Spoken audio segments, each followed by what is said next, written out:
Everyone who collects Transformers has to start somewhere, and for me, it was with the first movie. My father rented the DVD from the local DVD rental place, which is sadly closed now because of all the digital age stuff. I was completely blown away by the movie in spite of it being objectively terrible. I wonder if my father actually regrets that decision. He says he doesn't, but he might be hiding some regrets. From there, the first thing I wanted to do was go out and buy a Transformer. And of course I had no money, so it was a start with the Legends class. And who better to introduce me into Transformers collecting than the one who introduced me to the concept of Transformers in the first place, Blackout. And since I don't want to talk about the repaint later, we'll throw in Grindor as well. Yes, they are different characters. You do have to be careful with that.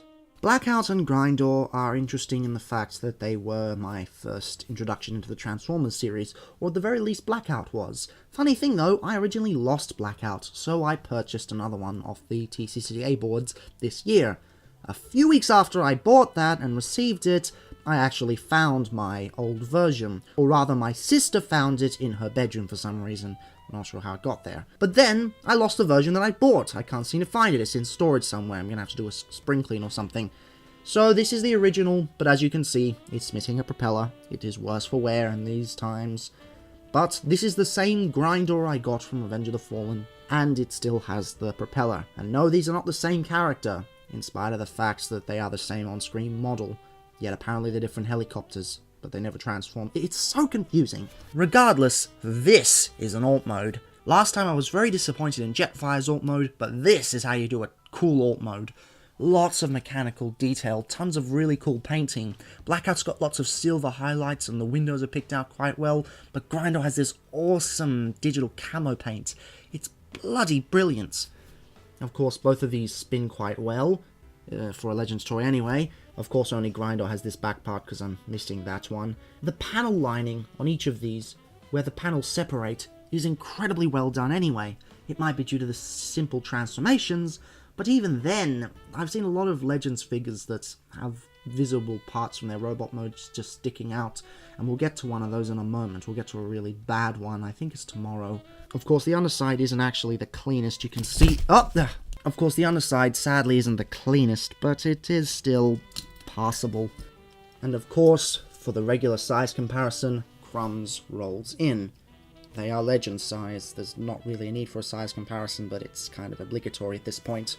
I will show the transformation on Grindor because he is the one that is most intact. The first thing you want to do is bring this back, and you flip it down like that. It's not the complete V-fin that we're all used to, but for a Legend scale it's fine. Now what you're supposed to do is just keep that there and it just kind of flips around, but what I usually do is just jam him in between there, and then it locks it into place nice and firmly. Because of that, you can see they don't quite go in properly anymore, but it's a small price to pay. You then unlock the legs from this back piece here. It's got some surprising torque on it, which allows you to do that. And you rotate the legs down like so. And then he can stand up. Then you bring his arms down. Oh, T-pose memes, ah ha ha ha. You rotate them down, and you bring them down like that. And like so, you have a pretty decent robot mode for what was capable at the time in terms of engineering in Legends figures. So I'll just bring in Blackout at this stage. And they both look really good, especially for the time. Sure, this kibble part here is a bit unsightly, but comparatively, when you look at the other Legends toys, they really hold up well. They've even included small details such as the small parts of the helicopter that stick up out of the back. And the paint is brilliant. You've got some extra silver apps here and some stuff on the chest here, and some green paint here and on the chest. There's no Decepticon symbol on this guy's robot mode, funnily enough, but you got a nice one over there, which is kinda cool. The back cleans up passably. I mean, the kibble management isn't perfect given the size, but for what it is, it does it well enough. Articulation is pretty stock standard with ball joints here that get some nice outward movement. You can bring that inwards if you'd like. You've got sideways and front movement with the ball joints. See, that's what I was hoping for from some of the Cybertron guys. They didn't allow for much outward movement, but here, works perfectly. Ooh, and I unintentionally showed that you can sort of bend it like that and cheat a knee bend, but it doesn't really look very good. But then, again, for the time, it's pretty good actually. I mean, I've already covered one of the legends from that line already on this channel, and it didn't have articulation this good. I'd still say this is one of the best Legends toys at this size, and it can hold up against any modern Legends toy. And I suppose to finish off, one last size comparison with all the figures that are very dear to my heart. I really love this picture. It looks pretty cool. I'm gonna say that even though this was my first ever toy, I do in fact prefer Grindor.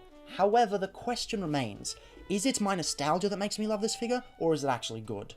I'm gonna say it. It's fantastic. This is an easy 5 out of 5, and that is not my nostalgia talking. If you look at how this figure works, it was a brilliant introduction to the franchise for me, and it cemented my love for Legends class figures to this day. A decent transformation, a great representation of the robot mode, and a cracking alt mode. Plus this one has a lot of great paint apps. Sure, you can argue that as a child I had taste, but that's not the case at all. This is a really fantastic figure. And that's fantastic because a lot of the Legends figures that came out of the Transformers 2007 movie weren't that great. As evidenced by tomorrow's toy. I am not looking forward to this.